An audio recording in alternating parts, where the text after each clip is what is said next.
Hello friends, welcome to solar Gyan and R news channel. Renewable energy news July 2021 के series में ये last video है, जिसमें कि हम टेंडरिंग, कमीशनिंग और क्या कैपेसिटी इंस्टॉल्ड हुई, क्या जनरेशन रहा, उसके बारे में डिस्कस करेंगे। अब जुलाई 2021 में कौन कौन से टेंडर इशू हुए, आइए उसके बारे में डिस्कस करते हैं। पहला है 600 मेगावाट का सोलर, जिसमें कि ईपीसी मोड में एनएचपीसी ने राजस्थान में टेंडर इशू किया है। और अगर हम बात करते हैं अगर इसकी और टेंडर कंडीशंस की, तो इसमें जो परफॉर्मेंस बैंक गारंटी की जो बात की हुई है उसमें 5% ऑफ द कॉन्ट्रैक्ट वैल्यू है, और जो कमीशनिंग टाइम जो दिया हुआ है आफ्टर पीपीए साइनिंग वो है 18 मंथ्स। इसमें बिड सबमिशन की डेट है 31 अगस्त 2021। नेक्स्ट है 500 मेगावाट सोलर में ही है, वो भी ईपीसी मोड में ही है, जिसमें कि एनटीपीसी ने निकाला है, पैन इंडिया बेसिस पे है ये। और इसमें जो डेवलपर को, जो ईपीसी प्रोजेक्ट डेवलपर है, उसको प्रोजेक्ट के साथ साथ लैंड भी अरेंज करना है, और इसकी जो बिड सबमिशन डेट है 10 अगस्त 2021 है। नेक्स्ट है 225 megawatt solar by MP यूवीएनएल, Madhya Pradesh ऊर्जा विकास निगम लिमिटेड ने एमपी में पीएम कुसुम पार्ट ए के अंतर्गत टेंडर निकाला है। और हम सबको पता है कि पीएम कुसुम में 3 पार्ट होते हैं, part A, part B, part C. जो पार्ट ए है बेसिकली वो डिसेंट्रलाइज सोलर प्रोजेक्ट्स के लिए होता है, जिसमें कि 500 किलोवाट से 2 मेगावाट तक के प्रोजेक्ट्स लगा सकते हैं। पार्ट बी और part C basically pump solarise करने के लिए है। पार्ट बी जो है बेसिकली जो डीजल जो पंप्स होते हैं उनके लिए, उनको सोलराइज करने के लिए। जो पार्ट सी जो है ग्रिड कनेक्टेड सोलर पंप्स के लिए है। तो ये पार्ट ए में टेंडर निकाला हुआ है। अगर हम इसके टर्म्स एंड कंडीशन की बात करते हैं इसमें, तो इसमें जो परफॉर्मेंस बैंक गारंटी की जो बात की हुई है वो है 5 लाख पर मेगावाट की बात है। और जो CUF कैपेसिटी यूटिलाइजेशन फैक्टर, जो इसमें मिनिमम CUF जो रखा हुआ है वो 15% है। और जो कमीशनिंग टाइम की अगर हम लोग बात करते हैं, तो इसमें 9 महीने दिया हुआ आफ्टर पीपीए साइनिंग। इसमें जो लास्ट डेट है जो बिड सबमिशन की, वो 31 अगस्त 2021 है। नेक्स्ट है आपका 100 मेगावाट सोलर ईपीसी मोड में, छत्तीसगढ़ में निकाला हुआ है सेकी ने। और इसमें जो इसमें बेसिकली अगर हम लोग बात करते हैं परफॉर्मेंस बैंक गारंटी की, तो 3% ऑफ द कॉन्ट्रैक्ट वैल्यू रखा हुआ है। और इसमें भी जो कमीशनिंग टाइम है 18 मंथ्स दिया हुआ है, 18 महीने दिया हुआ है। और इसकी जो बिड सबमिशन डेट है 9 सितंबर 2021 है। नेक्स्ट है 12 मेगावाट का सोलर ईपीसी में आईटीआई ने निकाला हुआ है। ये सेंट्रल पब्लिक सेक्टर अंडरटेकिंग है बेसिकली, गवर्नमेंट ऑफ इंडिया की आईटीआई ने। जो ये 1.2 मेगावाट है, ये 12 मेगावाट नहीं है। और इसमें अगर हम लोग बात करते हैं ईएमडी की, तो ईएमडी इसमें 4 लाख पर मेगावाट रखा हुआ है। और इसमें जो कमीशनिंग टाइम दिया हुआ है आफ्टर पीपीए साइनिंग, ये बेसिकली 12 मंथ है। और इसकी जो बिड सबमिशन डेट है बेसिकली 3 अगस्त 2021 है।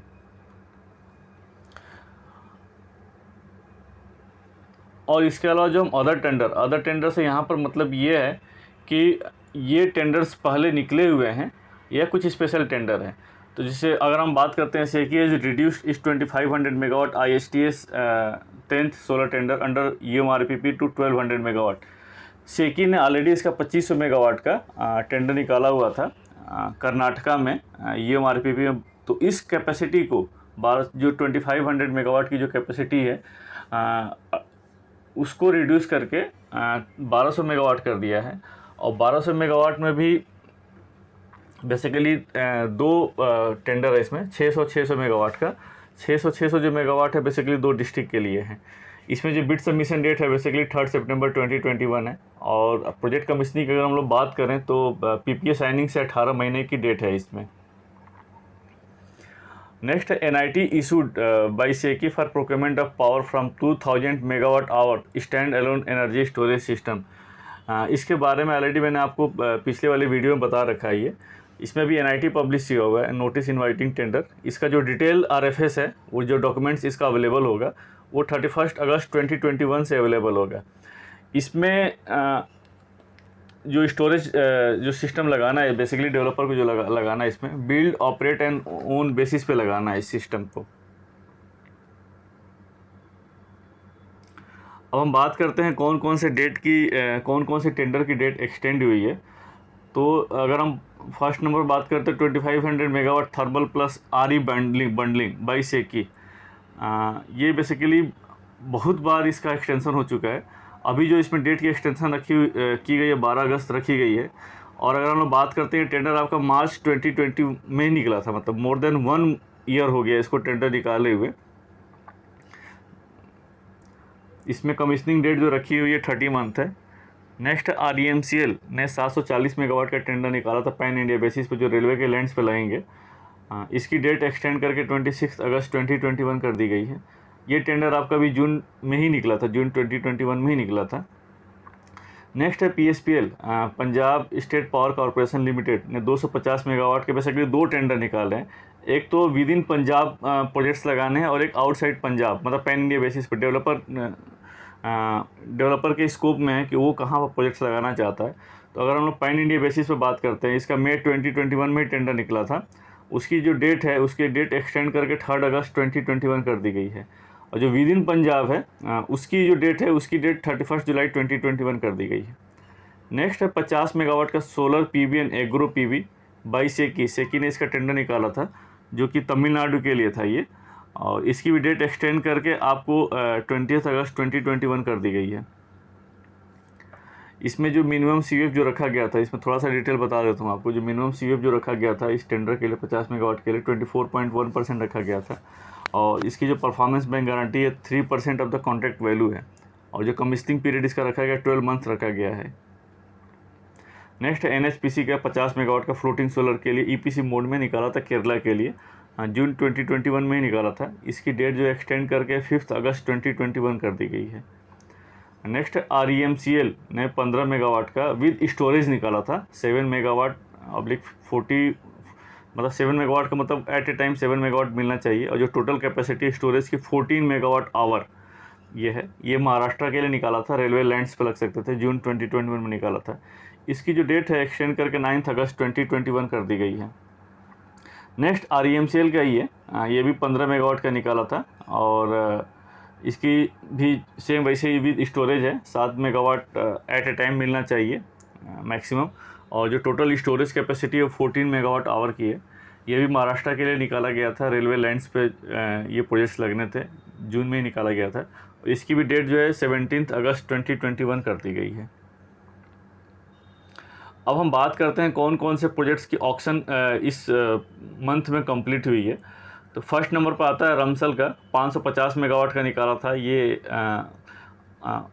मध्य प्रदेश के आगर सोलर पार्क में सिचुएटेड था ये।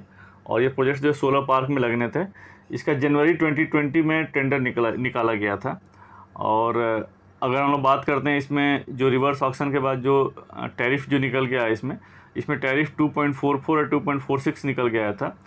O2 पावर जो है बेसिकली बिम्पो एनर्जी के नाम से उसने पार्टिसिपेट किया था। तो O2 पावर को 350 मेगावाट मिला है, जो 2.44 पर यूनिट टैरिफ है। और अवादा को 200 मेगावाट मिला है 2.46 पर यूनिट पे।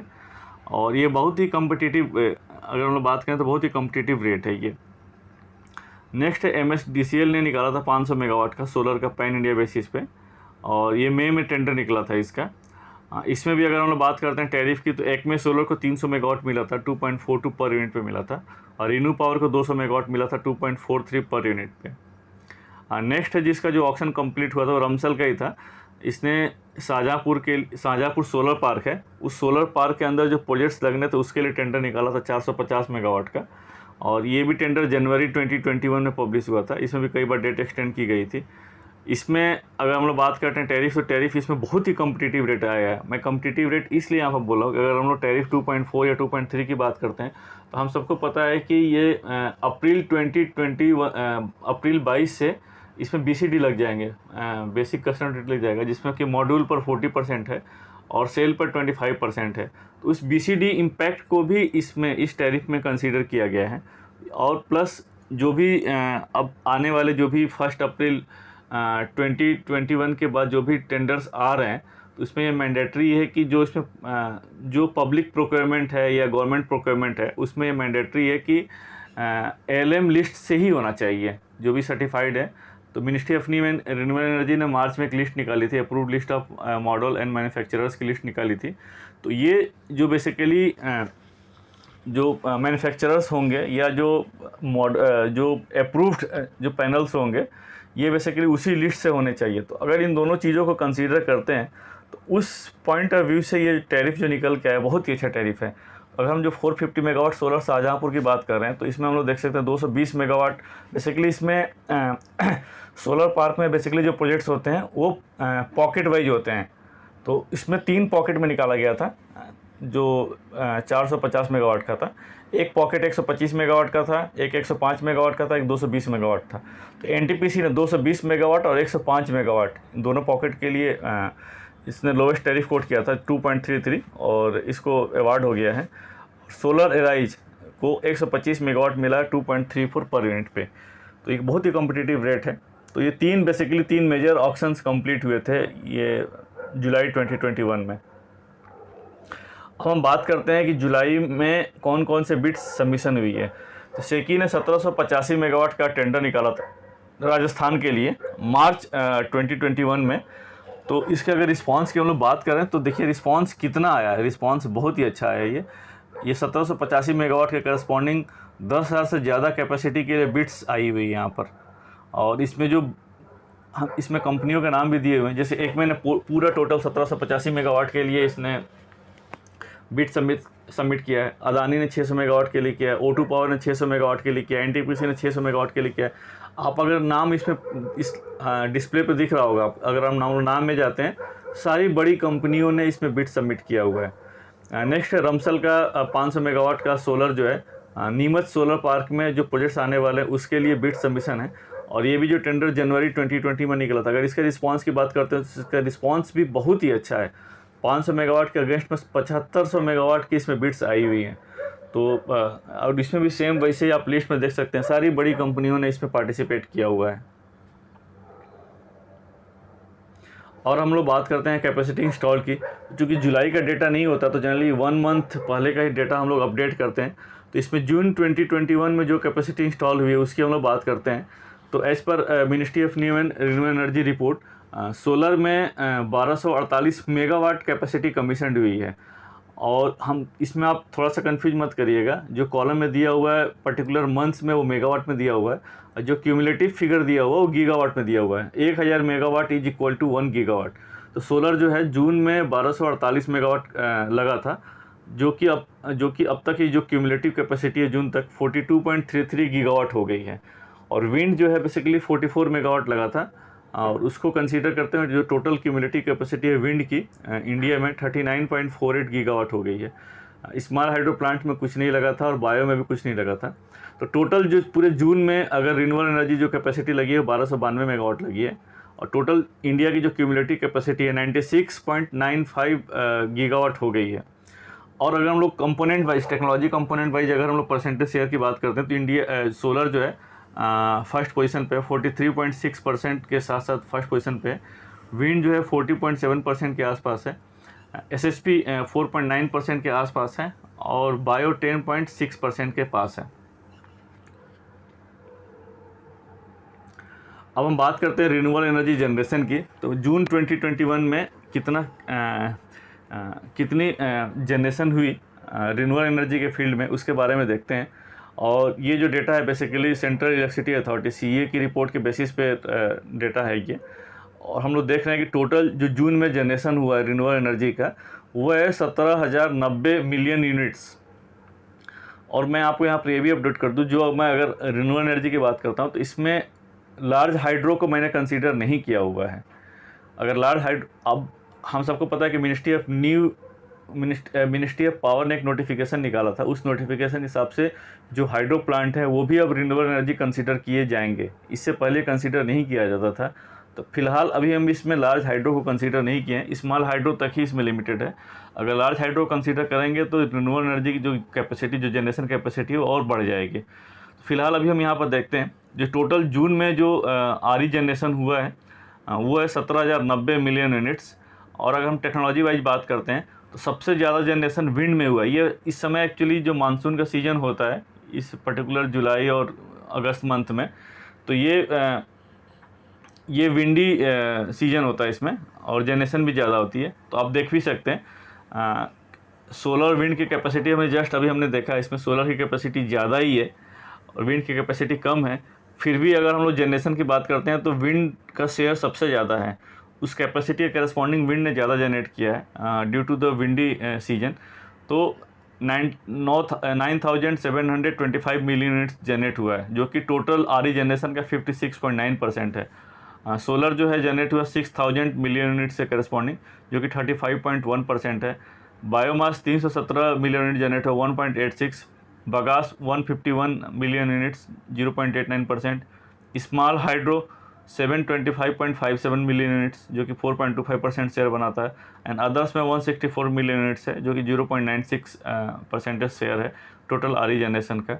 और अगर हम लोग मई से कंपेयर करते हैं तो जून में जो जनरेशन जो आरी जनरेशन है वो बढ़ गई है, 17.7% मई के कंपेरेटिवली ज़्यादा हो गई है। अब हम बात करते हैं total all India install capacity की, including everything, thermal, nuclear, hydro. जो थर्मल की जो कैपेसिटी है एज ऑन डेट जो 30 जून तक है वो 2,34,858 मेगावाट है, जो कि टोटल इंस्टॉल कैपेसिटी का 61.1% है। न्यूक्लियर 6,780 मेगावाट है, जो कि टोटल इंस्टॉल कैपेसिटी का 1.76 है। लार्ज हाइड्रो 46,322 मेगावाट है, जो कि 12% के आसपास शेयर बनता है। और रिन्यूएबल एनर्जी सोर्सेस, जिसमें अभी हमने जस्ट डिस्कस किया था, जिसमें कि solar, wind, bio and small hydro ये आता है। टोटल कैपेसिटी 96,955 मेगावाट हो गई है, जो कि टोटल इंस्टॉल कैपेसिटी का 25.24% है। और टोटल अगर हम लोग इंस्टॉल कैपेसिटी की बात करते हैं सारी टेक्नोलॉजी की तो 3,84,115 मेगावाट हो गई है। अगर हम लोग गीगावाट के टर्म्स में बात करें तो 384.1 गीगावाट हो गई है। और अगर हम लोग परसेंटेज शेयर बात करते हैं तो लार्ज हाइड्रो और रिन्यूएबल एनर्जी को हम लोग कंसीडर अगर एक साथ मिला देते हैं तो 37.29% हो जाता है ये टोटल कैपेसिटी। होप दोस्तों आपको मेरा ये वाला वीडियो आपको अच्छा लगा हो। आपको अगर अच्छा लगा हो तो आप लाइक करिए, सब्सक्राइब करिए, अपने दोस्तों को भी फॉरवर्ड करिए। मैं आपको यहाँ पर एक बार फिर अपडेट कर देता हूँ कि इस वीडियो के बाद अगस्त में मेरी कोशिश ये रहेगी कि मैं आपको रूफ टॉप के बारे में पूरी सीरीज़ लेके आऊँगा, जिससे कि आप पूरा अपडेट हो सकते हैं इसमें कि रूफ टॉप में कम से कम रूफ टॉप जो है grid connected roof top basically, उस पर मैं कम से कम 10 से 12 वीडियो पूरा जैसे मैंने कि आपको फ्लोटिंग के लिए एक पूरा सीरीज़ बनाया था, सेम वैसे ही रूफ टॉप के लिए मैं एक पूरा वीडियो बनाऊँगा। तो आप मेरे चैनल को ज़रूर सब्सक्राइब करिए, दोस्तों को भी फॉरवर्ड करिए। तब तक के लिए थैंक यू, जय हिंद।